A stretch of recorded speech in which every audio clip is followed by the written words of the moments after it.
الحمد للہ نحمده ونستعینه ونصلی علی رسوله الکریم اما بعد فقال اللہ تبارک وتعالی فی شان حبیبه ان اللہ وملائکته یصلون علی النبی یا ایها الذین آمنوا صلوا علیہ وسلموا تسلیما اللہم صل علی سیدنا ومولانا محمد وآلہ واصحابہ اجمعین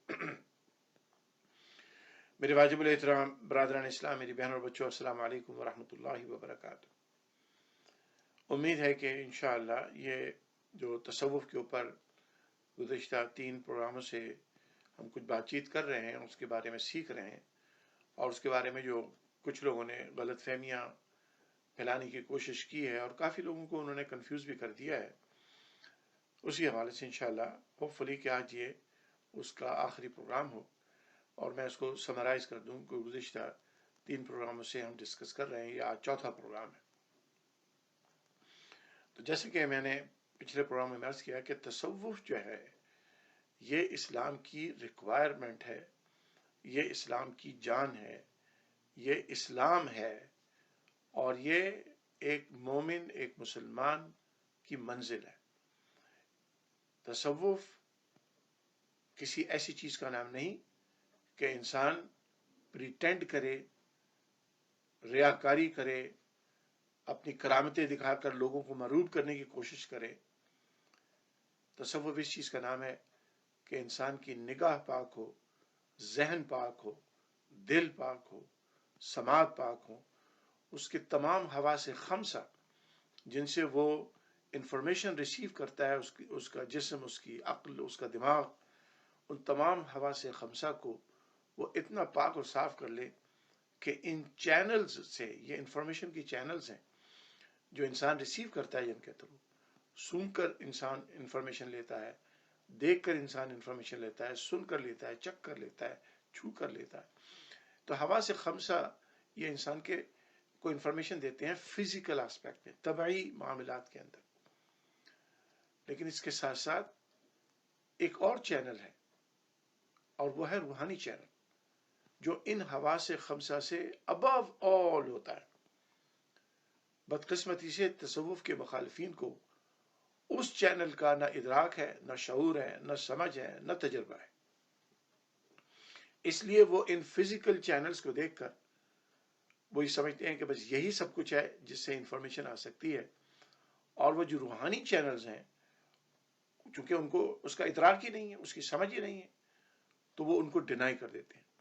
اس کی وہی مثال ہے جو میں نے پچھلے پروگرام میں بھی کہی کہ اگر کوئی کلر بلائنڈ رنگوں کا انکار کرے تو یہ اس کا اپنا قصور ہے، رنگ تو موجود ہے، اس کو نظر نہیں آ رہا، تو اس کو سمجھ لینا چاہیے۔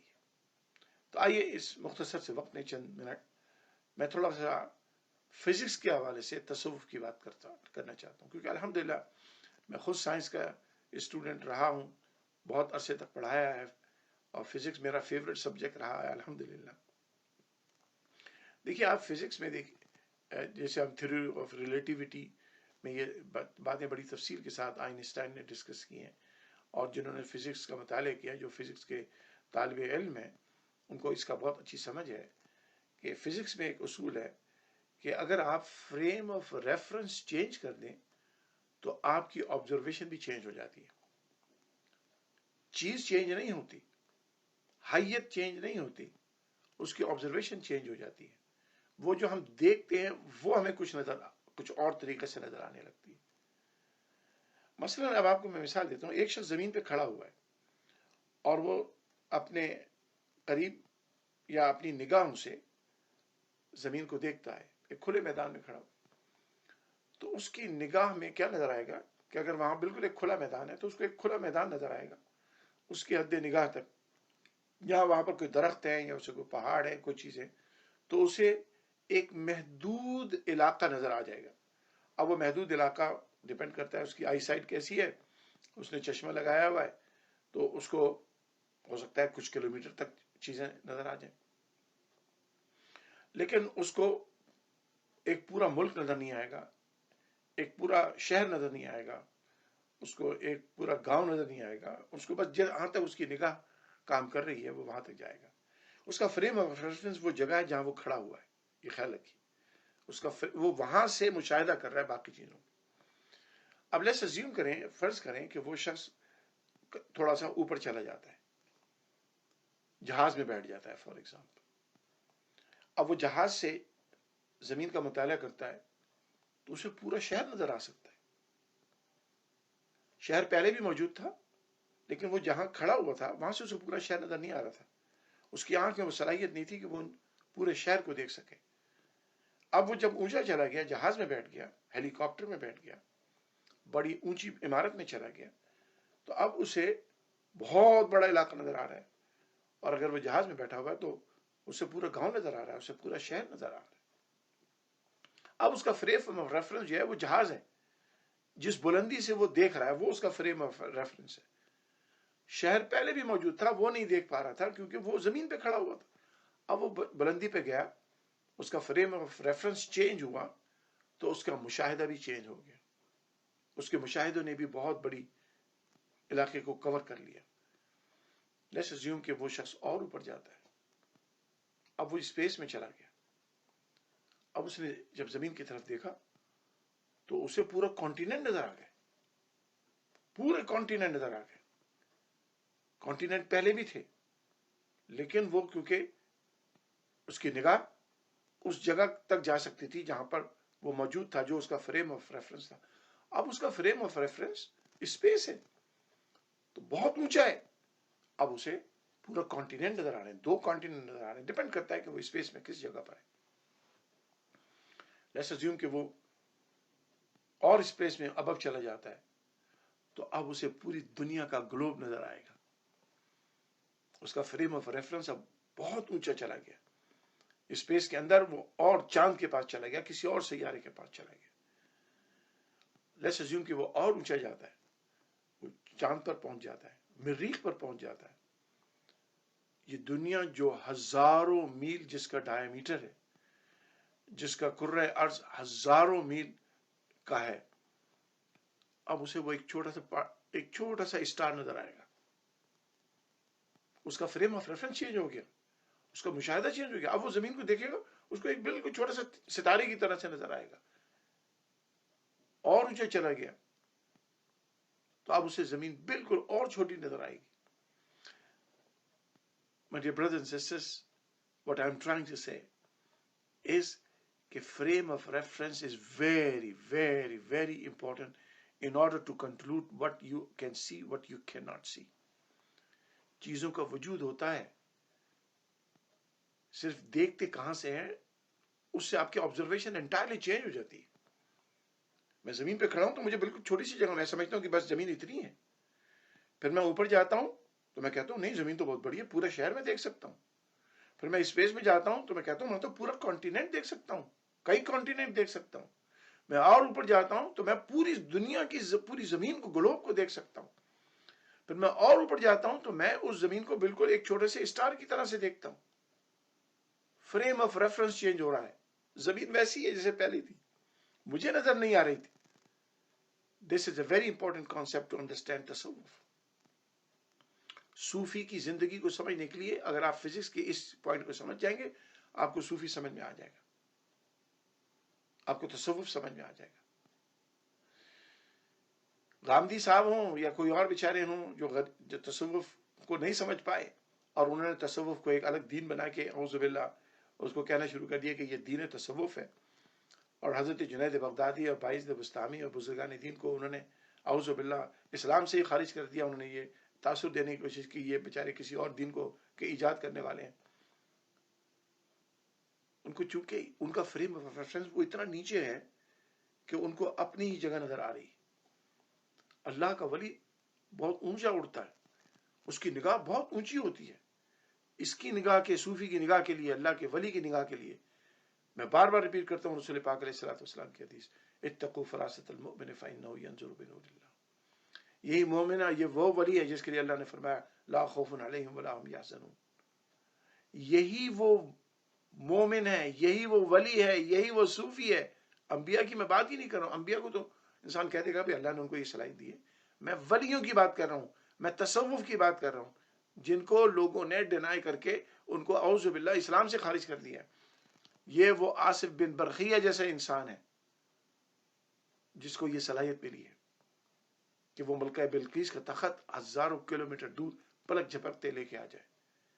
وہ ملکہ بلقیس کا تخت اپنے ملک شام میں بیٹھے ہوئے، فلسطین میں بیٹھے ہوئے بلقیس کا تخت یمن میں دیکھ رہے تھے، اور ان کو پتا تھا میں کتنی جلدی آ سکتا ہوں. یہ فریم آف ریفرنس چینج ہو گیا. ان کا فریم آف ریفرنس دوسرا تھا. تصوف کے مخالفین کا فریم آف ریفرنس دوسرا ہے. شریعت انسان کے ظاہر کو دیکھتی ہے، تصوف انسان کے باطن کو دیکھتا ہے. دونوں کا فریم ریفرنس الگ ہے. شریعت کے اندر ہم یہ دیکھیں گے کہ جناب ایک انسان نے سجدہ خدا کو کیا ہے کہ کسی انسان کو کیا ہے، تو شریعت کا حق ہے کہ اس کے اوپر وہ حد لگائیں. تصوف جو ہے وہ نیت کو دیکھے گا، دیکھے گا کہ اس نے نیت، اس نے اپنی ماں کا پیر چوما ہے اور یہ بالکل سجدے کی حالت لگ رہی ہے، تو یہ ماں کو سجدہ ماں کی عبادت کر رہا ہے کہ ماں کو پیار کر رہا ہے. تصوف اس کو دیکھے گا. اور شریعت کو حق ہے کہ وہ پوچھے، بالکل پوچھے، بالکل شریعت کو حق ہے یہ. لیکن اگر آپ پوچھنے کے بعد اطمینان نہیں کر سکے تو آپ کو رائے زنی کا بھی حق نہیں. ایک بیٹا ایک بیٹی اپنی ماں کے قدموں کو چومتی ہیں، جھک جاتے ہیں، اس میں کوئی شرک نہیں ہے. محبت میں انہوں نے اپنے ماں کے پیر کو چوما ہے، اپنے باپ کے پیر کو چوما ہے، اپنے مرشد کے پیر کو چوم لیا. سجدہ نہیں ہے، وہ محبت ہے. شریعت اس پہ حد لگا سکتی ہے، پوچھ سکتی، لیکن شریعت میں حد لگنے کے بعد جب شریعت کو اطمینان ہو جائے کہ اس نے کوئی خدا نہ خواستہ اپنے ماں باپ کی عبادت نہیں کی ہے بلکہ ان کے پیر چومنے کی کوشش کی ہے، تو پھر شریعت بھی اس پہ خاموش ہو جاتی ہے، رائے زنی نہیں ہوتی ہے اس میں. ایک صاحب رسول کریم علیہ الصلوۃ والسلام کے وصال کے بعد قبر انور پر آئے، تشریف لائے، غالباً صحابی رسول تھے، اور وہ نبی علیہ الصلوۃ والسلام کی زیارت سے محروم ہو گئے. حضور کا وصال ہو گیا تھا، تو حضور کی قبر انور کو انہوں نے چمٹ کے ان سے لپٹ گئے. تو خلیفہ وقت وہاں سے گزر رہے تھے. انہوں نے جب دیکھا کہ یہ حضور کے قدموں کی طرف قبر سے لپٹے ہوئے حضور سے باتیں کر رہے، تو انہوں نے پوچھا کہ بھئی یہ کیا کر رہا ہوں، کیونکہ وہ شریعت کے مطابق بات کر رہے. انہوں نے کہا میں کسی مردہ سے بات نہیں کر رہا ہوں. چلے.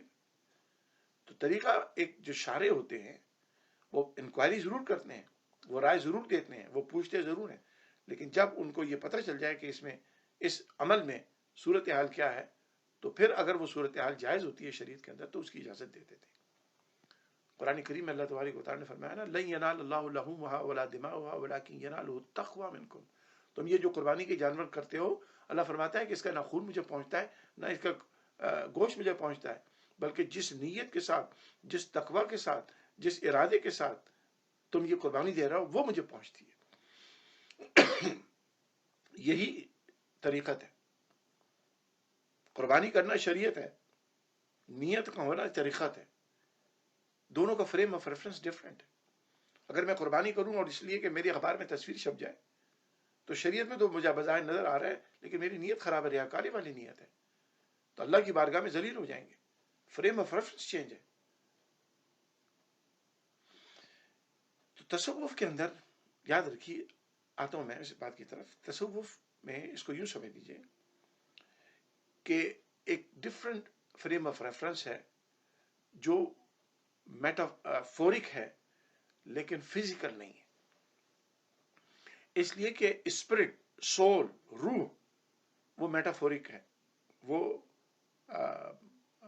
ریئل ہے لیکن وہ فزیکل نہیں ہے، وہ طبعی نہیں ہے، وہ روحانیت والی بات ہے. روح کیا چیز ہے؟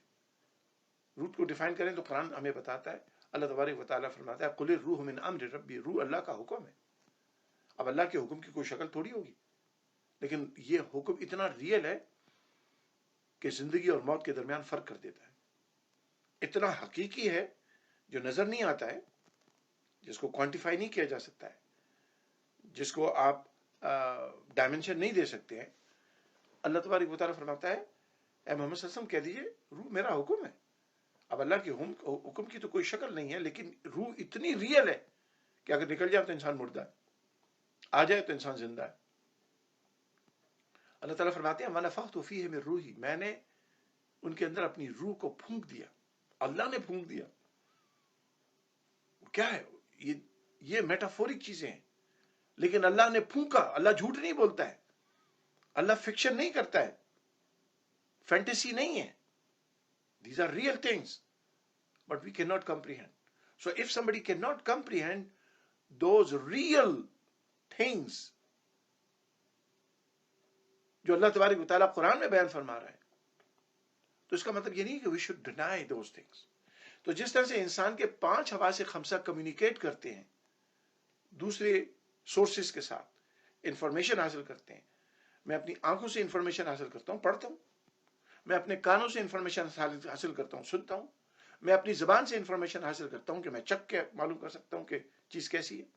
میں اپنی ناک سے چیزوں کے بارے میں بتا سکتا ہوں کہ خوشبودار ہیں کہ بدبودار ہیں، کہ کوئی خوشبو اور بدبو نہیں ہے. میں چھو کر لمس کے ذریعے بتا سکتا ہوں کہ سخت ہے کہ نرم ہے کہ لکوڈ ہے. یہ حواس خمسہ انسان کو فزیکل چیزوں کی انفارمیشن دیتے ہیں. تو انسان کا جسم اکیلا نہیں ہے. یہ جسم میں سے اگر روح نکل جائے تو اس کو لوگ زمین میں دبا دیتے ہیں، بعض لوگ اسے جلا دیتے ہیں. اس کی حقیقت اتنی ہے صرف.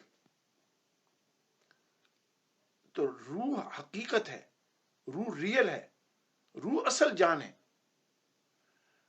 تو جس طرح سے جسم کمیونیکیٹ کرتا ہے فزیکل چینلز کے تھرو، 5 فزیکل حواس خمسہ، 5 سینسز، اس طرح سے روح بھی کمیونیکیٹ کرتی ہے. روح کمیونیکیٹ کرتی ہے. روح کا چینل الگ ہے، اس کا فریم آف ریفرنس الگ ہے، جسم کا فریم آف ریفرنس الگ ہے. تو روح کا جو فریم آف ریفرنس ہے وہ دوسرے انسان کو نظر نہیں آ رہا. یہ میری روح کا معاملہ ہے، آپ کی روح کا معاملہ ہے، آپ کی روح کا معاملہ ہے. اور یہ روح کا کمیونیکیشن کیسے ہوتا ہے؟ انسان، اسلام، پھر ایمان، پھر احسان. احسان کی منزل پہ روح جو ہوتی ہے وہ انسان کو وہ دکھا دیتی ہے جو اس فزیکل آئی سے نہیں نظر آ سکتا دوسروں کو. وہ اندر والی آنکھ اس کو دیکھتی ہے. لا تدرکہ الابصار قرآن کریم ہے. اللہ تبارک و تعالیٰ کو کوئی آنکھ نہیں دیکھ سکتی. لیکن قیامت میں اس پہ تو سب کا اتفاق ہے نا. رسول پاک علیہ الصلوۃ والسلام نے معراج کی رات اللہ کو دیکھا نہیں دیکھا، اس پہ اختلاف ہے، وہ ایک الگ بات ہو جائے گی، وہ ٹاپک نہیں ہے. لیکن قیامت میں تمام حضرات متفق ہیں کہ قیامت میں مومن کو سب سے بڑا انعام جو ملے گا وہ جنت نہیں ہے، اللہ کا دیدار ہے. مومنین کو اللہ اپنا دیدار عطا فرمائیں گے. اللہ نے تو یہ کہہ دیا لا تدرکہ الابصار، آنکھ نہیں دیکھ سکتی ہے. تو وہاں ہم کیسے دیکھیں گے؟ وہاں وہ یہ فزیکل آنکھ ہوگی نہیں. وہاں کیسی آنکھ ہوگی؟ اس آنکھ کو صلاحیت اللہ ہی عطا فرمائے گا، لیکن اس کی ڈائمنشن، اس کا فریم آف ریفرنس الگ ہوگا. اس آنکھ کا فریم آف ریفرنس الگ ہے، اس آنکھ کا فریم آف ریفرنس الگ ہے. تو اب وہ جو کیفیت مومنین کو جنت میں جا کر اللہ کے دیدار کی حاصل ہوگی، جن کو اللہ تعالیٰ چاہتا ہے وہ کیفیت اس زندگی میں، اس دنیا کے اندر عطا فرما دیتا ہے.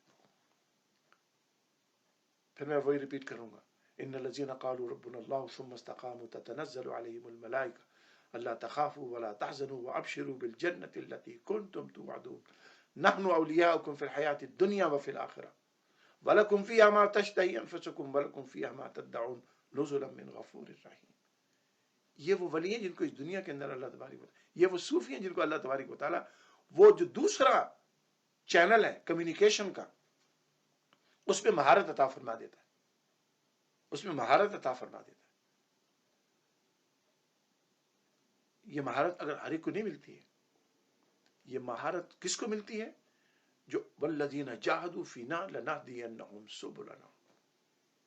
گھر بیٹھے کتابیں پڑھنے سے آپ کو علم حاصل ہو جائے گا، لیکن وہ جو، اور وہ آپ کو جیسے میں عرض کر رہا ہوں کہ حواس خمسہ کا حصہ ہے، وہ شریعت کا حصہ ہے. لیکن جس چینل کے اوپر روح کام کرتی ہے اس کی میں بات کر رہا ہوں. والذین جاہدوا فینا لنہدینہم سبلنا.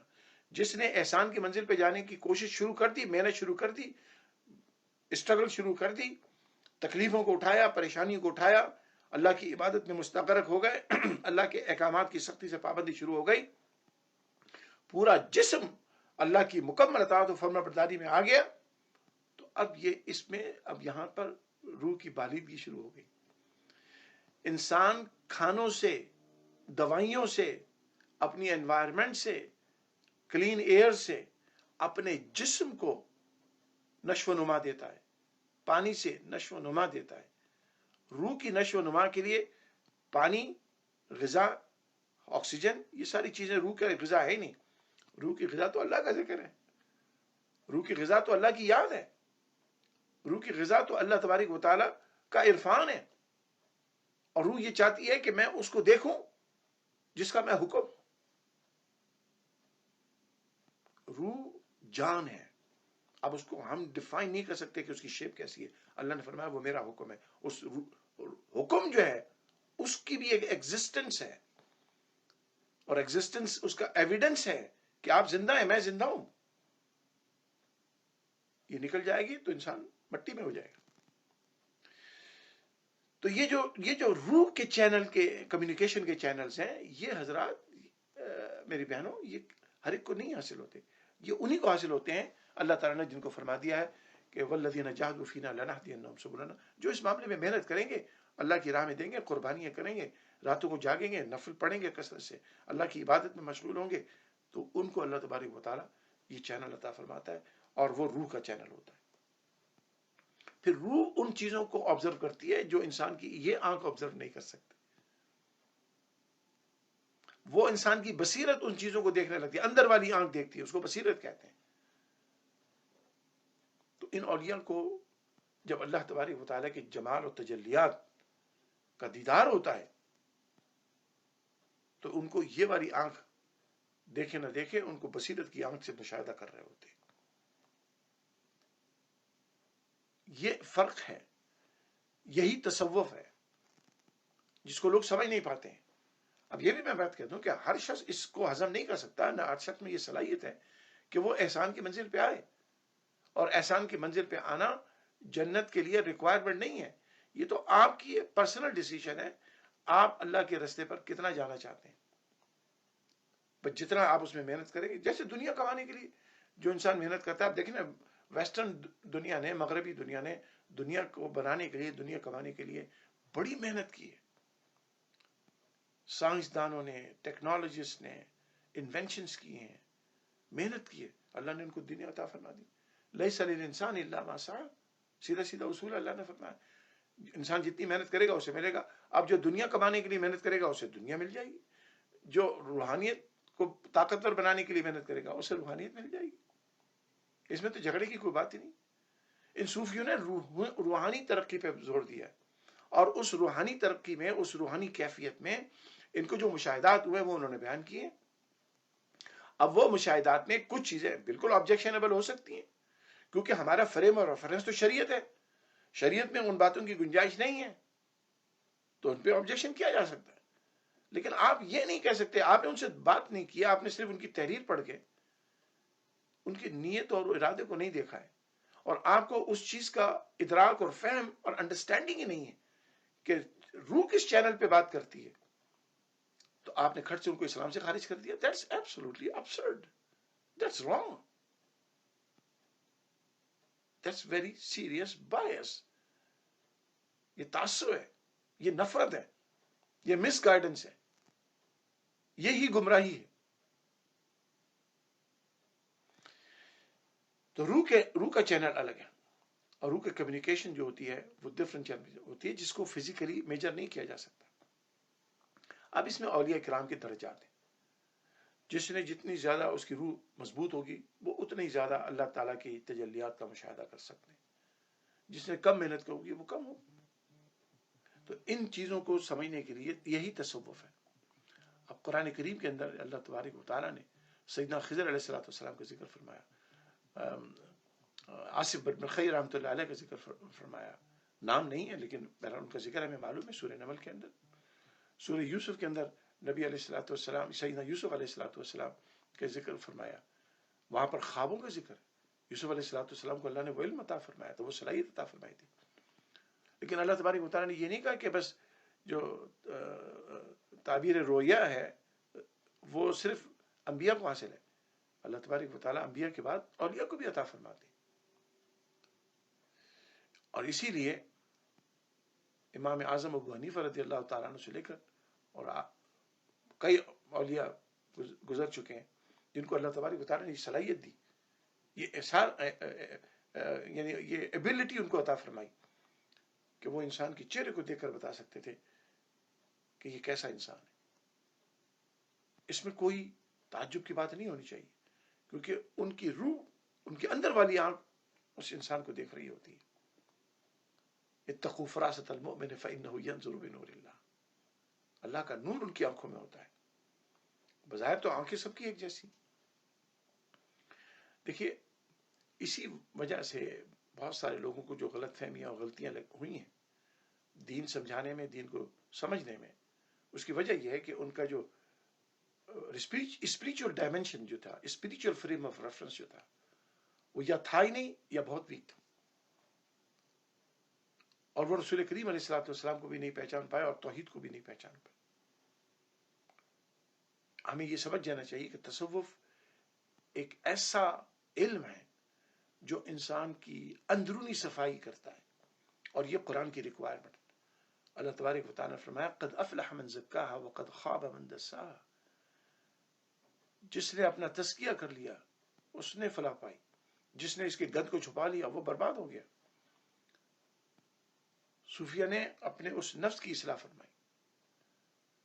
ہم تو بظاہر چیزوں میں الجھے ہوئے رہتے ہیں، وہ اپنے اندر کی کیفیت کو صاف کرتے رہتے ہیں۔ جب وہ اندر کی کیفیت کو صاف کرتے رہتے ہیں تو پھر الحمدللہ اللہ تبارک و تعالیٰ ان کی روح کو، ان کی بصیرت کو وہ صلاحیت عطا فرماتا ہے کہ وہ ان چیزوں کو دیکھ سکے جو ہم نہیں دیکھ پاتے۔ کلر بلائنڈ ہر چیز کو نہیں، ہر رنگ نہیں دیکھ سکتے۔ اسی طرح سے ہر شخص وہ روحانی کیفیت کو نہیں سمجھ سکتا ہے جو اللہ کے ولی کو، ایک صوفی کو حاصل۔ اب اس کیفیت میں وہ بات کہہ جاتے ہیں تو اس بات کو سمجھنے کی کوشش کرنی چاہیے کہ کس فریم آف ریفرنس میں انہوں نے یہ بات کہی ہے۔ باعث بستامی رحمۃ اللہ علیہ نے اگر وہ بات کہی ہیں، عارفانہ بات کہی ہیں جو بظاہر آبجیکشنیبل لگتی ہیں، منصور حلاج نے رحمۃ اللہ علیہ نے بات کی ہیں بظاہر آبجیکشنیبل لگتی ہیں، now you need to go into this کہ وہ کس کیفیت میں کہہ رہے ہیں، ان کا فریم آف ریفرنس کیا ہے۔ اس کو جب تک نہیں سمجھیں گے تو آپ ہمیشہ مس گائیڈ ہو جائیں گے۔ آخر میں بات کو سمرائز کرتے ہوئے یہ عرض کروں گا کہ دیکھیے اللہ کے ولیوں سے وابستہ رہنا ضروری ہے۔ آج 1.6 بلین مسلمانوں کے ہوتے ہوئے ہم گھاس پوس بن کے رہ گئے۔ اس کی وجہ یہ نہیں ہے کہ ہم کم ہیں، ہم بہت ہیں۔ اس کی وجہ یہ نہیں کہ مسلمانوں کے پاس دولت نہیں ہے، بہت دولت ہے۔ سعودی عرب کے پاس دیکھ لیے، مڈل ایسٹ بھرا ہوا دولت سے، لیکن انہوں نے ساری دولت اپنے کافروں کے حوالے کی ہوئی ہے۔ ان کو وہ شعور اور احساس اور ادراک نہیں ہے جو ایک مسلمان کو ہونا چاہیے، کیونکہ ان کی روح مردہ ہو چکی ہے۔ وہ چلتے پھرتے انسان ہیں، اولئک کالانعام بل ھم اضل، یہ ان کی مثال ہے۔ آج ہماری سب سے بڑی ٹریجڈی یہ ہے کہ ہم نے اللہ کے اس حکم کو چھوڑ دیا ہے۔ اللہ تبارک و تعالیٰ نے فرمایا تھا کہ ایمان کیسے بچے گا۔ ایمان آ جانا کوئی بڑی بات نہیں ہے، یہ اللہ کا احسان ہے، اللہ کا احسان ہے جس کو عطا فرمائے۔ لیکن آ جاتا ہے، لیکن یہ چھن بھی سکتا ہے، چھن بھی سکتا ہے۔ تو ایمان کی جو سسٹیننس ہے، ایمان کی جو بقا ہے، ایمان کی جو حفاظت ہے، وہ اللہ تبارک و تعالیٰ نے جو فرمائی ہے، ہم نے اس کو شرک و بدعت کہنا شروع کر دیا۔ اللہ تبارک و تعالیٰ نے فرمایا بسم اللہ الرحمن الرحیم یا ایھا الذین آمنوا اتقوا اللہ وکونوا مع الصادقین۔ ہم ہر نماز میں اللہ تبارک و تعالیٰ کی بارگاہ میں سورہ فاتحہ پڑھتے ہیں، اور سورہ فاتحہ کو کاش مسلمان اگر سمجھ کے پڑھ لے، دل کی آنکھ سے پڑھ لے، تو اس کو کبھی کنفیوژن نہ ہو صوفیوں کے بارے میں، ولیوں کے بارے میں۔ ہم لوگ تو نماز پڑھتے ہیں بالکل ایک ریچول کے طور پر جس میں کچھ پتہ ہی نہیں چلتا، اور معنی بھی ہم پڑھتے ہیں تو سرسری معنی جانتے ہیں۔ سورہ فاتحہ میں ہم یہ کہتے ہیں اہدنا الصراط المستقیم صراط الذین انعمت علیہم۔ ہم لوگوں کی بات کرتے ہیں، ہم لوگوں کی بات کرتے ہیں۔ اے اللہ ہمیں ان لوگوں کے رستے پہ رکھ چلانا جن پر تیرا انعام ہوا ہے۔ یہ صوفیہ are one of them۔ اولئک انعم اللہ من النبیین والصدیقین والشہداء والصالحین۔ لوگوں نے تو یہاں نبیوں کے ساتھ وابستگی کو کفر شرک کہنا شروع کر دیا ہے، تو آپ اولیاء کو کہاں لے جائیں گے؟ میں ایسے مسلمانوں کو دیکھتا ہوں اور وہ بڑھ رہے ہیں، کم نہیں ہو رہے، جو اعوذ باللہ یہ کہتے ہیں کہ یو ورشپ محمد صلی اللہ علیہ وسلم، کیوں اتنا ان کا ذکر کرتے ہو؟ ہم ہر نماز میں کہتے ہیں یا اللہ ان کے رستے پہ چلا دے ہم کو، نبیوں کے رستے پر، صدیقین کے رستے پہ، شہداء کے رستے پہ، صالحین کے رستے پہ۔ اللہ نے فرمایا یا ایھا الذین آمنوا اتقوا اللہ وکونوا مع الصادقین، اے ایمان والوں، ایمان والوں کو اللہ مخاطب کر رہا ہے، اللہ سے ڈرو، اور اللہ سے یہ ڈر کیسے تم قائم رکھ سکتے ہو، کیسے اس میں اضافہ کر سکتے ہو، کیسے متقی بہتر بن سکتے ہو؟ اگر اچھے لوگوں کے ساتھ، سچے لوگوں کے ساتھ۔ صوفیہ سچے ہیں، صوفیہ اللہ کے ولی ہیں، ان سے بہتر کوئی صحبت نہیں ہو سکتی، ان سے اچھی کسی کی صحبت نہیں ہو سکتی، کسی کی صحبت نہیں ہو سکتی۔ اپنے دور کی بات کر رہا ہوں، سب سے اچھی صحبت تو انبیاء کی ہوتی ہے، اسی لیے صحابہ سب سے افضل ہے۔ لیکن یہ اولیاء، یہ صوفیاء صالحین ہیں، اور سب سے بہترین صلحاء میں سے ہیں۔ ان کا ساتھ رکھیں، ان سے بیزار نہ ہوں۔ ہاں، کوئی ان کا عمل آپ دیکھیں تو اس پر ضرور پوچھیں۔ اور میں نے یہ بات اپنے پہلے لیکچر میں بتا دی تھی کہ صوفی وہی ہوتا ہے جو نبی علیہ الصلوۃ والسلام کی شریعت مطہرہ کا 100% پابند ہوتا ہے۔ اس کی چھوٹی سے چھوٹی حرکت بھی، اس کی چھوٹی سے چھوٹی بات بھی، اس کا چھوٹے سے چھوٹا عمل بھی ایسا نہیں ہوتا جو نبی علیہ الصلوۃ والسلام کی شریعت کے خلاف ہو یا اس سے باہر۔ شریعت کا پابند ہوتا ہے، عبادت کا گھنی ہوتا ہے، توکل علی اللہ، اس کی مکمل توکل علی اللہ ہوتی ہے۔ کرامتیں اور شعبدہ بازی کے ذریعے وہ لوگوں کو متاثر نہیں کرتا ہے، اپنے منہ سے بریگنگ نہیں کرتا ہے، اپنی بات لوگوں کو سمجھاتا ہے، دین کا داعی ہوتا ہے۔ اب صوفیہ نے جو بات کہہ دی ہے ان الحق والی بات، آپ کہیں گے یہ تو بریگنگ ہو رہی ہے۔ بائز بستامی نے کہا رحمۃ اللہ علیہ کہہ دیا کہ سبحانی معظم شانی، یہ آپ کہیں گے یہ بریگنگ ہو رہی ہے۔ غوث پاک نے فرمایا کہ جناب یہ ساری کائنات میرے ہاتھ پہ ایسے ہی ہے جیسے رائی کا دانہ۔ قربان جائیں، غوث پاک کی مثال جو میں نے فریم آف ریفرنس والی بات کہی، آپ اس میں دیکھیں گے بالکل سمجھ میں آ جائے گی۔ غوث پاک نے فرمایا نا کہ ساری دنیا کو میں نے دیکھا، میرے ایسا ہے جیسے میرے ہاتھ پہ رائی کا دانہ۔ اسپیس میں چلے گئے، اتنا اونچے چلے گئے تو یہ پوری دنیا آپ کو رائی کے دانے کے برابر ہی نظر آئے گی۔ غوث پاک وہاں سے دنیا دیکھ رہے ہیں، اس لیے کہہ رہے ہیں کہ یہ میری ہتھیلی میں رائی کا دانے کے برابر ہے، وہاں سے دیکھ رہے ہیں۔ روحانی ترقی ہے ان کی روح اس جگہ سے، ان کا فریم آف ریفرنس وہاں ہے جہاں سے دنیا ایک چھوٹا سا اسٹار نظر آتی ہے۔ سائنس کہہ رہی ہے ایسا بالکل ہے، غوث پاک وہاں پر ہے۔ یہ بریگنگ نہیں ہے، دس از دا ٹروتھ۔ ہم بریگنگ نہیں کر سکتے کیونکہ ہمیں آرے میں وہ صلاحیت نہیں ہے۔ اگر میں وہ جملہ کہوں گا تو یہ یقیناً یہ ریاکاری ہوگی، یہ مکاری ہوگی، یہ جھوٹ ہوگا۔ لیکن اللہ کا ولی جب یہ بات کہے گا تو اس کو ماننا پڑے گا۔ آپ نہیں مان سکتے، نہ مانیں، لیکن ان کو کافر اور ان کو غیر اسلامی کہنا اور ان کی توہین کرنا، ان کی انسلٹ کرنا، یہ بھی اسلام کے اندر جرم ہے، یہ بھی جرم ہے۔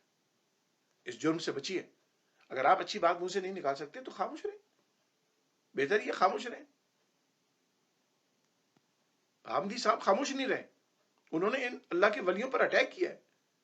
یہ ذاکر نائک خاموش نہیں رہا، یہ اللہ کے ولیوں پر اٹیک کرتے ہیں اور ان کو کہتے ہیں یہ ہندوؤں سے ہے۔ اعوذ باللہ من الشیطان الرجیم۔ تو یاد رکھیے، جہاں جسم کی ضرورت حواس خمسہ کے ذریعے اس کو انفارمیشن ملتی ہے، جسم کو، روح کو بھی اللہ کے ذکر سے، اللہ کے عرفان سے، اس کا اپنا کمیونیکیشن چینل ہے۔ دونوں کے فریم آف ریفرنس بالکل انٹائرلی ڈفرینٹ ہے، مشاہدہ بالکل ڈفرینٹ ہوگا۔ یہ آنکھ جس چیز کو دیکھے گی، یہ کان جس بات کو سنیں گے، وہ بالکل ڈفرینٹ ہوگا۔ روح جس چیز کو دیکھے گی، روح جس چیز کو سنے گی، وہ بالکل ڈفرینٹ ہوگا۔ اللہ تبارک و تعالی ہمیں صوفیہ کرام سے وابستہ رکھے۔ اللہ تبارک و تعالی ہمیں صوفیہ کرام کے نقش قدم پہ چلنے والا بنائے۔ حضرات محترم، دیکھیے آخر میں ان بہنوں بھائیوں کے لیے یہ بات عرض کر دوں گا کہ دیکھیے، ہم جو الحمدللہ اپنے پیر و مرشد کے بیعت کرتے ہیں، یہ بیعت یاد رکھیے، یہ بیعت اللہ تبارک و تعالیٰ کے حکم کے مطابق ہے۔ اور فقہا نے یہ فرمایا ہے کہ یہ بیعت کرنا واجب ہے، بعض نے کہا یہ فرض ہے۔ اب مسئلہ صرف یہ آ گیا ہے کہ نبی علیہ الصلوۃ والسلام کے سامنے تو صحابہ کرام ان کی بیعت کرتے تھے، ان پہ فرض تھی، واجب تھی۔ پھر خلفائے راشدین آئے تو ان کی بیعت فرض ہو گئی، واجب ہو گئی، ان کی بیعت کرنی پڑی۔ تو خلفائے راشدین تک تو یہ معاملہ رہا کہ ان کی بیعت خالی یہ نہیں ہوتی تھی کہ آپ نے ان کو سربراہ مملکت مان لیا ہے، ان کی بیعت یہ بھی ہوتی تھی کہ دین کے اندر فائنل اتھارٹی یہ ہیں، یہ جو بتائیں گے اس کو ہم مانیں گے۔ تو دینی مسائل کے اندر بھی اور دنیاوی مسائل کے اندر بھی خلفائے راشدین تک بیعت ہوتی رہی خلفائے راشدین کی۔ وہ ہمارے حکمران تھے، دینی قائد بھی تھے اور دنیاوی قائد بھی تھے۔ لیکن جب یہ خلافت ملوکیت میں تبدیل ہو گئی تو پھر یہ بیعت دو حصوں میں بٹ گئی۔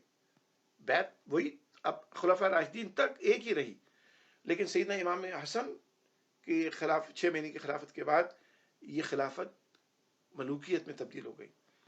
تو اب جب خلفاء کی بیعت ہونے لگی یا بادشاہوں کی بیعت ہونے لگی تو وہ سیاسی بیعت تھی۔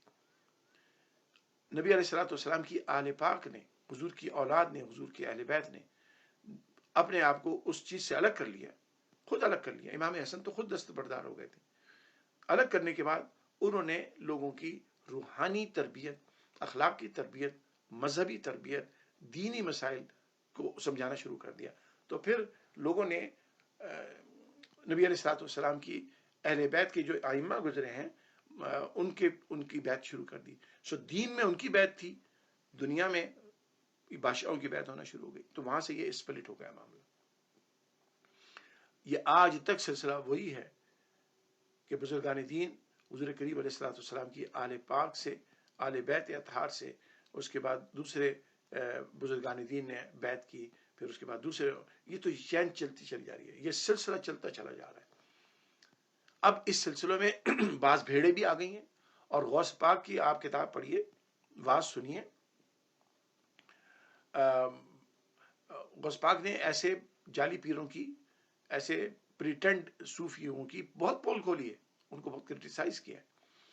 تو اب چونکہ اس روحانی منزل کے اندر بہت سارے دھوکہ باز بھی آ گئے ہیں، تو اس لیے لوگوں کا اعتماد خراب ہو گیا ہے، لوگوں کا اعتماد نہیں رہا ہے۔ اور بعض لوگوں نے اس چیز پر ریئیکشن اتنا کیا کہ انہوں نے پورے تصوفی کو خراب کہنا شروع کر دیا، جبکہ یہ بہت ہی زیادتی ہے۔ آپ اللہ کے ولیوں اور صوفیوں کو اس طرح سے پہچانیں، جیسے کہ میں نے شروع میں عرض کیا، جو ہمارے بزرگوں نے ان کی نشانی بتائی ہے، جو قرآن کے مطابق ہے، رسول پاک کے فرمان کے مطابق ہے، کہ جو بھی صوفی ہوگا، جو بھی مرشد ہوگا، صاحب علم ہوگا، دین کا اسے پورا علم ہوگا، عبور ہوگا، شریعت سمجھا سکتا ہوگا، دینی مسائل میں وہ رہنمائی کر سکتا ہوگا، شریعت مسائل کے سمجھا سکتا ہوگا، خود شریعت مطہرہ کا پابند ہوگا، نماز پڑھے گا۔ اب بعض پیر ایسے، اللہ تعالیٰ ان کو ہدایت دے، جناب وہ نماز ہی نہیں پڑھتے۔ میں خود جانتا ہوں ایسے لوگوں کو، میں خود جانتا ہوں ایسے لوگوں کو جن کے لوگ مرید بنے ہوئے ہیں، لیکن وہ سٹے کا نمبر بتا رہے ہیں۔ اب یہ پیر تھوڑی ہے، یہ تو بدماش ہے، یہ تو جوئے کا نمبر بتا رہا ہے، لیکن لوگوں نے اس کو، اللہ معاف کرے، شیطان کو اپنا رہنما بنایا ہوا، تو وہ خود بھی شیطان ہے، ان کا مرشد بھی شیطان ہو گیا۔ تو ایسے لوگ مرشد نہیں ہو سکتے۔ بعض لوگ جناب ریاکاری کر رہے ہوتے ہیں، لاؤڈ اسپیکر لگا کے پھونکے مار رہے ہوتے ہیں، یہ شیطان ہے یہ لوگ۔ ہمارے آقا علیہ الصلوۃ والسلام نے ایسا نہیں کیا ہے۔ میں آپ کو ایسے ان کے قصے سناؤں تو آپ ہنسنے لگیں گے۔ اللہ کا ولی، صوفی، ان چکروں میں نہیں پڑتا ہے۔ میں نے عرض کیا، وہ شریعت مطہرہ کا پابند ہے، نماز کا پابند ہے، شریعت کا پابند ہے، رسول پاک کے ہر حکم کا پابند ہے، اللہ کی ہر حکم کا پابند ہوتا ہے۔ لیکن انسان ہی ہوتا ہے، یاد رکھیے، وہ نبی نہیں ہوتا ہے۔ اگر اس کی کوئی ایسی کام دیکھیں تو آپ اس سے اختلاف کی آپ کو مکمل اجازت ہے، لیکن ادب کے ساتھ، توہین کے ساتھ نہیں، کفر، شرک اور بدعت کے فتووں کے ساتھ نہیں۔ تو شریعت مطہرہ کا پابند ہوتا ہے مرشد، پھر وہ دین کا داعی ہوتا ہے۔ یہ نہیں کہ کونے میں بیٹھ کے جناب انہوں نے بس اللہ اللہ کر دیا، 11ویں شریف کر دیا، سمجھ لیا کہ بس میں صوفی بن گیا ہوں۔ دین کا داعی ہو، لوگوں کو اللہ کے دین کی طرف بلائے، لوگوں کو حرام اور حلال کے مسائل بتائے، اللہ کے دین کو دنیا میں پھیلانے کی کوشش کرے، داعی ہونا چاہیے، غیر مسلموں کے اٹیک کا جواب دے، اسلام سے جو کنفیوز مسلمان ہو گئے ان کو واپس دین میں لانے کی کوشش کرے، ان کو سمجھائے، پکا داعی ہونا چاہیے، پیشنیٹ ہونا چاہیے اسلام کے بارے میں، ویری پیشنیٹ۔ 5 روپے اپنے مریدوں سے نذرانے والا یہ پیر نہیں مانتے ہم ان کو، یہ دکاندار نہیں ہیں لوگ بیچارے، ان کا بزنس چل رہا ہے، ان کا کاروبار چل رہا ہے۔ اللہ کا ولی صوفی جو سچا ہوتا ہے وہ لوگوں کے آگے اپنی ذات کے لیے پیسہ نہیں ہاتھ نہیں پھیلاتا ہے، وہ قبروں کے اوپر چندے کے بکس رکھ کر ان سے چندے سے اپنے گھر باہر نہیں چلاتا ہے، وہ اپنا جاب کرتے۔ جتنے صوفی ہیں سب نے اپنا روزگار خود کمایا ہے۔ اب مجھے بتائیے، حضرت خواجہ معین الدین چشتی رحمۃ اللہ علیہ ہندوستان تشریف لائے، آپ کے ساتھ نہ کوئی فوج تھی، نہ آپ کے مریدوں کی جماعت تھی، تنہا آئے تھے۔ داتا علی الحجویری رحمۃ اللہ علیہ ہندوستان تشریف لائے، لاہور میں سیٹل ہوئے، آپ کوئی آرمی لے کے آئے تھے؟ اکیلے آئے تھے؟ تو آپ نے سروائیو کیسے کیا؟ سروائیو کیسے کیا؟ محنت کی، مزدوری کی، اپنی روٹی کمائی، اور جو روٹی کمائی اس روٹی میں سے پھر دوسروں کو کھلایا، ان کو اپنے قریب کیا، پھر اللہ کا دین ان کو بتایا۔ یہ ہوتے ہیں صوفی۔ تو آج کل کے دور میں بھی الحمدللہ ایسے لوگ موجود ہیں۔ ایسا نہیں ہے کہ اللہ نے یہ دنیا خالی کر دی ہے نیک لوگوں سے، ٹھیک ہے، کام ہے، ویزیبلٹی بھی ان کی کام ہے۔ تو صوفی وہ ہوگا جو دین کا سمجھدار ہوگا، دین کا داعی ہوگا، دین کا پابند ہوگا، دین کے بارے میں پیشنیٹ ہوگا، لوگوں کو اللہ کے دین میں شامل کرنے میں بہت زیادہ حریص علیکم بالمؤمنین رؤوف الرحیم، یہ رسول پاک کی شان اللہ نے بیان فرمائی ہے۔ وہ حضور کے اسی نقش قدم پہ چلنے والا ہوگا، مسلمانوں سے محبت کرے گا، کفر شرک کے فتوے لوگوں پر نہیں ڈالے گا، لیکن جو بات غلط ہوگی اس کو ڈنکے کی چوٹ پہ بھی غلط ثابت کرے گا، کیونکہ وہ داعی ہے۔ اللہ پہ توکل ہوگا، لوگوں کے نذرانے پہ نہیں، اپنی جاب کرے گا، اپنا پروفیشن چلائے گا، حلال روزی کمائیں گے، اور اس روزی میں سے دوسروں کا بھی حق ادا کریں گے۔ پھر یاد رکھیے وہ خود کسی مرشد کا تربیت یافتہ ہوگا۔ یہ نہیں ہوگا کتاب پڑھ کر کہنے لگے جی مجھے تو سب کچھ آ گیا ہے، اب میں سب کی رہنمائی کر سکتا ہوں۔ کتابوں سے جو علم آتا ہے وہ علم آتا ہے، مرشد کی نگاہ سے جو علم آتا ہے وہ کچھ اور ہے، مرشد کی صحبت سے جو علم آتا ہے وہ کچھ اور ہے، مرشد کی باتوں سے جو تربیت ہوتی ہے وہ کچھ اور ہے۔ خود تربیت یافتہ ہونا چاہیے۔ اور آخر میں یہ بات کر رہا ہوں، صحیح العقیدہ مسلمان ہونا چاہیے۔ بعض لوگ کیونکہ یہ پیری مریدی میں اب تو دنیا داری بھی بہت آئے نا، بہت زیادہ ہو گئی ہے، ایسے لوگ بھی شامل ہو گئے جو نبی علیہ الصلوۃ والسلام کے بارے میں بڑی گستاخانہ جملہ کہتے ہیں، اور وہ جناب اپنے آپ کو پیر بنا کے بیٹھے ہوئے، کوئی نقشبندی بنا ہوا ہے، کوئی چشتی بنا ہوا ہے، کوئی قادری بنا ہوا ہے، کوئی سہروردی بنا ہوا ہے۔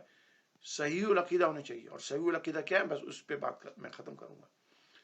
صوفی کی شان بتا رہا ہوں، نبی علیہ الصلوۃ والسلام سے ٹوٹ کر محبت کریں گے، نبی علیہ الصلوۃ والسلام کو اپنے جیسا بشر نہیں کہیں گے، نبی علیہ الصلوۃ والسلام کی یاد میں مستغرق رہیں گے، حضور کی تعریف سن کر خوش ہوں گے، حضور کی تعریف بے انتہا کریں گے، حضور کی شریعت کے مکمل پابند ہوں گے، اور حضور پاک علیہ الصلوۃ والسلام کی نعت پاک سن کر خوش ہوں گے۔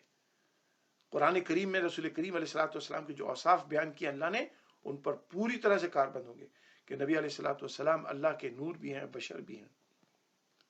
نبی علیہ الصلوۃ والسلام پر درود و سلام کھڑے ہو کے پڑھیں گے کہ اس میں تعظیم نظر آتی ہے، فرض نہیں ہے، میں نہیں کہہ رہا ہوں کہ واجب ہے، فرض ہے، ان کو تعظیم نظر آتی ہے۔ یہ اسی کہ رسول پاک کے بڑے مؤدب امتی ہیں، وہ بزرگان دین کا ادب کریں گے، ماں باپ کا ادب سکھائیں گے، بڑے مؤدب ہوں گے، میراث شریف کو شرک و بدعت نہیں کہیں گے، حضور کے اصحاب پاک تمام صحابہ کرام کا بے انتہا ادب کریں گے، ہر صحابی کا، چاہے وہ فتح مکہ سے پہلے کے صحابی ہوں یا فتح مکہ کے بعد ہو، ایک بھی صحابی کا گستاخ نہیں ہوگا۔ حضور کی آل پاک سے ٹوٹ کر محبت کریں گے، ٹوٹ کر، کیونکہ رسول پاک علیہ الصلوۃ والسلام نے اپنی آل پاک سے محبت کو اپنی محبت سے مشروط کیا ہے۔ حضور نے فرمایا جو فاطمہ سے محبت کرے گا وہ مجھ سے محبت کرے گا، جو اس فاطمہ سے دشمنی کرے گا وہ مجھ سے دشمنی کرے گا، رضی اللہ تعالی عنہ۔ حضور کی آل سے بہت ٹوٹ کر محبت کریں گے۔ اور ذرا ذرا سی باتوں پہ کفر و شرک کے فتوے نہیں ڈالیں گے.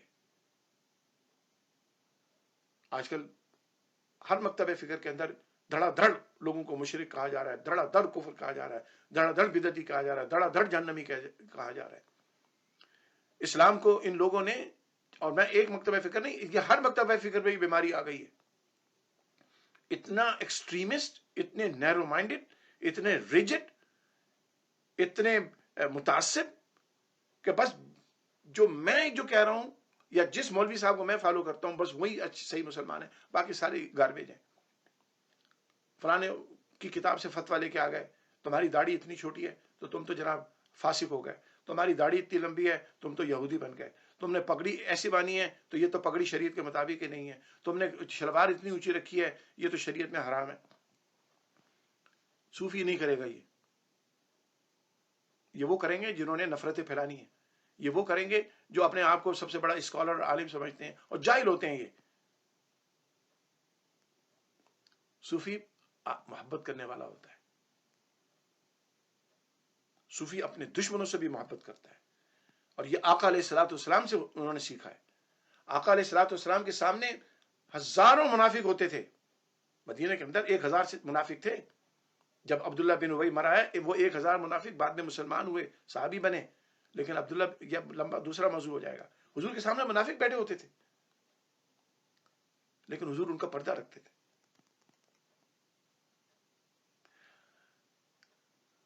صحابہ کے عبداللہ بن ابی مسجد نبوی میں آ کے رسول پاک کے پیچھے نماز پڑھتا تھا، اس کے ساتھ بھی لوگ آتے تھے. اور ان لوگوں نے ہمیشہ رسول پاک کو دھوکہ دیا ہے، اور حضور کے تمام صحابہ کو ہر ایک کا احساس بھی تھا، فہم بھی تھا، سمجھ بھی تھی کہ ان میں منافق کون ہے. رسول کریم علیہ الصلوۃ والسلام نے حضرت حذیفہ ابن یمان کو ہر منافق کا نام بتایا ہوا تھا. سیدنا عمر رضی اللہ تعالی عنہ حضرت حذیفہ ابن یمان سے دیکھتے تھے کسی کی نماز جنازہ آئی ہے نبی علیہ الصلوۃ والسلام کے وصال کے بعد، تو وہ دیکھتے تھے حضرت حذیفہ اس کی نماز جنازہ پڑھ رہے ہیں کہ نہیں پڑھ رہے ہیں. اگر حذیفہ نماز پڑھتے تھے تو یہ بھی نماز پڑھتے تھے، اگر حضرت حذیفہ نماز نہیں پڑھتے تھے یہ بھی نہیں پڑھتے تھے، سمجھ جاتے تھے یہ منافق ہے. صحابہ کرام کے گستاخ صوفی نہیں ہو سکتا.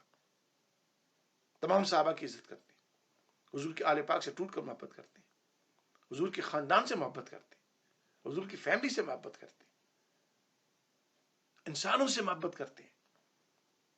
اگر حضرت خواجہ معین الدین چشتی رحمۃ اللہ علیہ جب انڈیا آئے اور ان کو ان مشرکوں سے، وہ ہندو مشرک ہی تو ہوتے ہیں، اتنی نفرت ہوتی تو یہ مسلمان کیسے کر لیا انہوں نے؟ وہ تو کسی کو قریب نہ آنے دیتے، وہ تو کہتے بھاگو یہاں سے، تو مشرک ہو، تم تو نجس ہو، میرے قریب پہ نہ ہی آؤ. انہوں نے ان کو گلے لگایا. آج لوگ فتوے لے کر آ جاتے ہیں بزرگوں کی کتابوں سے اور جناب مسلمانوں سے نفرت سکھاتے ہیں. ہم ان صوفیہ کے ماننے والے ہیں جنہوں نے تو کافروں سے نفرت نہیں کی ہے. ہم اس نبی کے امتی ہیں جس نے اپنی جانی دشمنوں کو اپنی محفل میں گوارا کیا ہے. عبداللہ بن ابی نے رسول پاک کو خاکم بدان قتل کرنے کی کئی دفعہ کوشش کی ہے، شہید کرنے کی کئی دفعہ کوشش کی ہے، لیکن حضور کے سامنے بیٹھے رہتے تھے. ہمارے نبی نے تو اس کے لیے کرتا دے دیا اپنا، جانتے ہوئے کہ یہ خبیث ہے. آج ہمارے نفرتیں پھیلا دی جا رہی، مسلمانوں کو کہا جا رہا ہے، اور اسلام کو انہوں نے صرف شکل کے اندر اور کپڑوں کے اندر بند کر دیا. نبی علیہ الصلوۃ والسلام سے پوچھا گیا، یہ لوگ رسول پاک کو نہیں پڑھ، یہ اپنے اپنے مولویوں کو فالو کر رہے ہیں جنہوں نے سوائے نفرت کے کچھ نہیں سکھایا. نبی علیہ الصلوۃ والسلام سے پوچھا گیا، یا رسول اللہ تقوی کہاں ہوتا ہے؟ آج کل کے لوگ تقوی کو کپڑوں میں تلاش کرتے ہیں، داڑھی کی لمبائی میں تلاش کرتے ہیں، پگڑی میں تلاش کرتے ہیں. رسول پاک علیہ الصلوۃ والسلام فرمایا تقوی یہاں ہوتا ہے، دل کے اندر. دل ان کے زہر سے بھرے ہوئے ہیں، نفرتوں سے بھرے ہوئے ہیں. تو صوفی ایسا نہیں ہوتا ہے، صوفی ایسا نہیں ہوتا.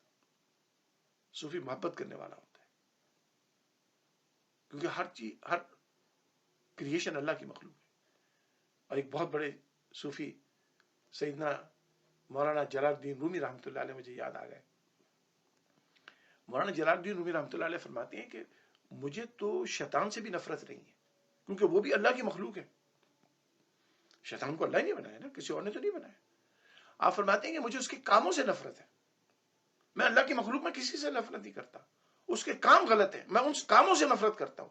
اس لیے میں کہتا ہوں کہ ایک صوفی جو ہوتا ہے وہ کافر سے نفرت نہیں کرتا، کفر سے نفرت کرتا ہے. مشرک سے نفرت نہیں کرتا، شرک سے نفرت کرتا ہے. بدعتی سے نفرت نہیں کرتا، بدعت سے نفرت کرتا ہے. انسان سے نفرت نہیں کرتا، اس کے غلط کاموں سے نفرت کرتا ہے، اس کو پھر اصلاح کرتا ہے. آج کل تو کھڑا کھٹ جناب اسلام کو اپنے باپ کی جاگیر بنا لیا ہے کہ بس جس کو میں کہوں گا وہی مسلمان ہے، جس کو میں نہیں کہوں گا مسلمان نہیں. گاندھی صاحب نے یہی کیا، ذاکر نائک بھی، منوس یہی کرتے ہیں، اور لوگ بھی یہی کرتے ہیں. ان لوگوں نے اسلام کو ستیہ ناش کر دیا ہے. اور اس میں اب ان کا انفلوئنس اہل سنت والجماعت میں بھی آ گیا ہے. یہ اہل سنت جماعت، اہل سنت جب بھی میں کہتا ہوں میرا مراد ہوتا ہے جو رسول پاک پہ میلاد شریف پڑھنے والے، سلام پڑھنے والے. اب یہ بیماری ان میں بھی آ گئی ہے، کافی لوگوں میں آ گئی ہے. وہ اپنے علاوہ سنی کسی کو نہیں سمجھتے. تو میرے بھائیوں، میری بہنوں، لیٹ می ریپ اپ. ہمارے دین میں اللہ سے محبت ہے، اللہ کے نبی سے محبت ہے، تمام انبیاء سے محبت ہے، اللہ کے نبی کے صحابہ سے محبت ہے، حضور کی آل پاک سے محبت ہے، اہل بیت سے محبت ہے، اولیاء سے محبت ہے، انسانوں سے محبت ہے، اللہ کی تمام مخلوق سے محبت ہے. صرف نفرت ہے تو غلط عقائد سے نفرت ہے، غلط کاموں سے نفرت ہے. اور جو غلط کام کرتے ہیں ان کی اصلاح کرنا یہ ہمارا کام ہوتا ہے. اللہ تبارک و تعالی ہمیں صوفیہ کرام سے وابستگی عطا فرمائے. اللہ تعالی ہمیں بدعقیدہ ہونے سے بچائے. اللہ تبارک و تعالی ہمیں صراط مستقیم پہ رکھے، ہمارا خاتمہ ایمان پہ، اسلام پر فرمائے. اللہ تبارک و تعالی جب تک ہم زندہ رہیں یا اللہ مومنانہ زندگی عطا فرما، اور جب ہمارے جانے کا وقت آئے تو یا اللہ ہمیں کلمہ شریف نصیب فرما، رسول پاک کا دیدار نصیب فرما. یا اللہ اپنی مغفرت عطا فرما، اپنی جنت عطا فرما، اور کل قیامت میں رسول کریم علیہ الصلوۃ والسلام کی شفاعت کبریٰ ہمیں نصیب فرما. اور یا اللہ بالآخر اپنا دیدار عطا فرما. وما علینا الا البلاغ.